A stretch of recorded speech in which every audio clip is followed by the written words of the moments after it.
Hello, this is Michel Leviathan Sorbat, and you are watching a new episode of Wojennik TV. In the early days of 1945, the outcome of World War II was already decided. But Germany and the German Nazi regime decided to fight until the bitter end. This end occurred in the last days of April 1945 with the Battle of Berlin. This battle was meant to be the decisive and last major battle fought in Europe during World War II, and its main purpose from the Soviet perspective was to seize the German capital. The Germans tried desperately to hold on to stop the Soviet advance, counting on a miracle which never happened. In 2004, against the odds, one of the biggest, one of the most prestigious wargaming magazines published a game covering this very interesting, very bloody battle. This game is called Fortress Berlin. And today I would like to open the box with this game and take a brief look at the components which are part of this title. This is a game which was published 16 years ago, but which is still considered as one of the best published by Against the Odds. The reason is in 2004 this game received also the Charles S. Roberts Award for the best wargame coming from a wargaming magazine. So this is a game which really has something. The game was designed by John Prados. The time of play is somewhere about 700 minutes, so it's quite a long game. It is primarily made to be played by 2 players, but it is also highly playable. It is also highly solitaire suitable, and it is also possible to play it in a group of 3 or even 4 players. Today I would like to show you the elements of this game and also give you my initial impressions. So let's begin. Here is the boxed version of Fortress Berlin.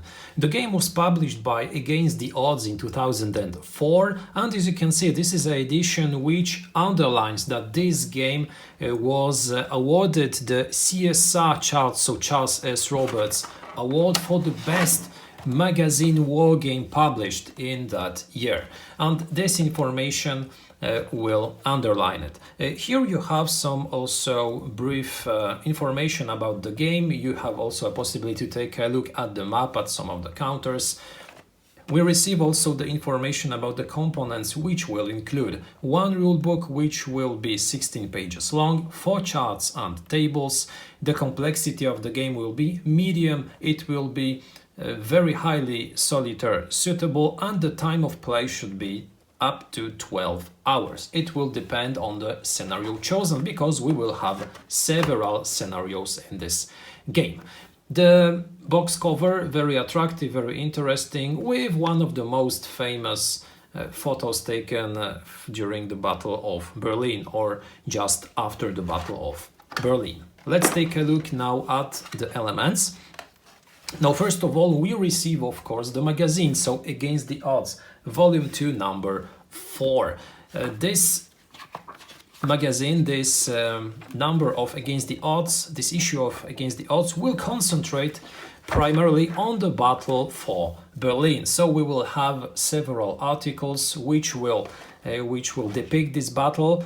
First of all, we will have information about the battle, so how it took place. It is an article written by John Prados, so by the game's author. As you can see, we have also some graphics, some military maps, which will be showing the evolution of the battle. Then, after this historical introduction, we will get also additional articles. For instance, the one which seems to be extremely interesting, the attempts to relieve Berlin, because as you all know, the Battle for Berlin was fought in a very complex strategical situation. Well, the Germans were doomed at that point of the war, but the Oberkommando des Heer still had some plans how to relieve Berlin, and this article will describe how they wanted to do it. Now, this is an interesting part of the magazine because it is a list of additional articles or of additional books covering the subjects, which I always find interesting because we can find some fantastic gems while browsing bibliography. Then we have also an extremely interesting article, The Acolytes of the Black Cross, so the fates of the Nazi elite, with all the major characters, Werner von Blomberg, Wilhelm Keitel, Hermann Göring. We will be able to read about each and every of those characters. Some of them are presented in the game, so it will be much easier to understand also who they were, what was their role and what was their fate. Then the game, Fortress Berlin. As you can see, the rules are black and white with some examples, with some information about the different components or the basic concepts of the game. Inside we get also the four additional charts, which will include a terrain effects chart, which will include a combat result table, also a very detailed explanation of the different combat results, a game turn summary, and finally the last tables will be used during solitaire play with a huge list of additional dice roll modifiers with some solitaire action table key. So this game will be really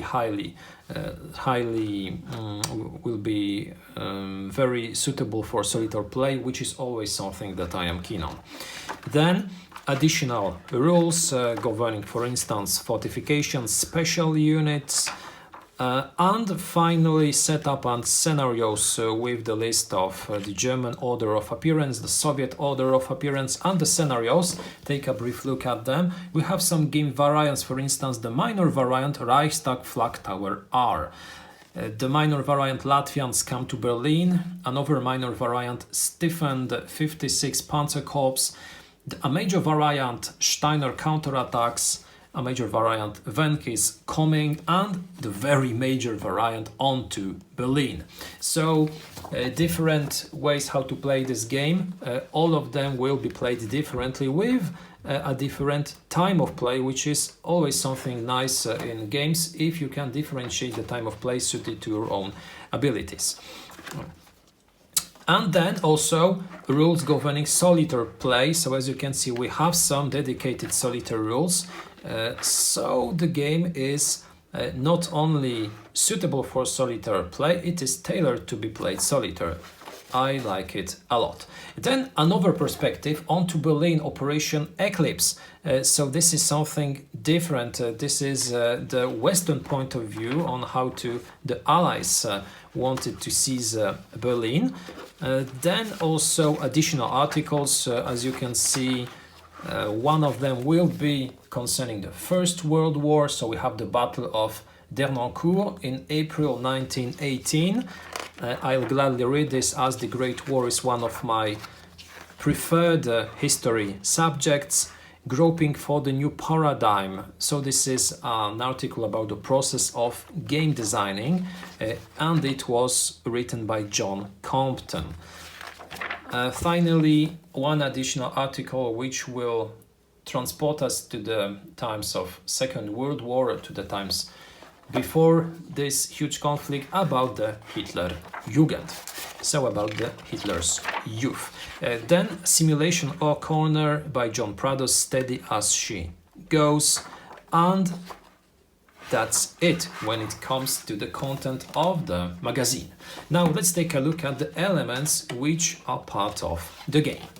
The first one will be the game map, and this will be a big paper map depicting not only Berlin but also its surrounding area.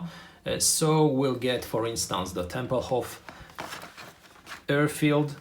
airport, then we'll get also the Tiergarten and the center of Berlin, the Reichstag, the Arsenal, the Brandenburg Gate. All of them are here, and also the surrounding the suburbs of the suburbs of Berlin, for instance, the Grunewald, so the woods surrounding Berlin, with some inner defense lines indicated on the map. As you can see, the hexes are quite small. The colors, well, I don't know if I like them, because I think that it will be relatively difficult to see what the map represents. I wonder how it will be during play. Then we receive also counters, and we receive two but different shaped counter sheets. The first one, the smaller one, depicts, as I believe, the Soviet forces which will be trying to seize Berlin. As you can see, an aerial perspective, so we get some vehicles, we get some infantry units with some parameters, with some information. The counters are, of course, double-sided.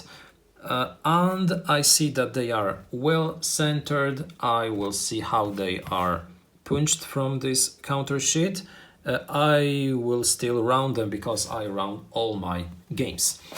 Then the second counter sheet, which will include the German forces defending Berlin, so a lot of Volkssturm units, some additional anti-tank weaponry, then also some standard foot units or vehicles. And this part is interesting. You get to see also the counters representing some of the figures of the German regime, who will have their own counters. So we'll get, for instance, Himmler or Axmann, Ribbentrop, Goebbels, Ley, Bormann, Rast, etc. Well, there is also, of course, a counter depicting the painter himself. Here it is.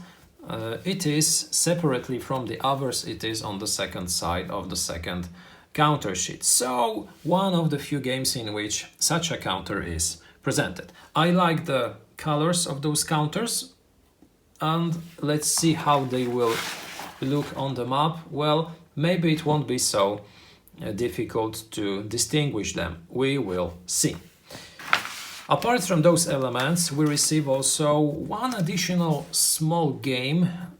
This is the Rattenkrieg, the assault on the tractor factory during the Battle of Stalingrad. So always a nice addition, a new game is always welcomed. This one is, as I see, a solitaire game, so I even more appreciate this fact. I played several games, small-scale games, postcard games, and some of them I liked a lot. I even presented one of them on Wojennik TV. It was one of the first reviews that I presented, I believe. It was somewhere back in 2017, when I presented the Dueling Eagles, aerial combat over Malta.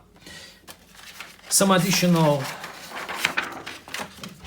leaflets covering some Revolution games titles, or over against the odds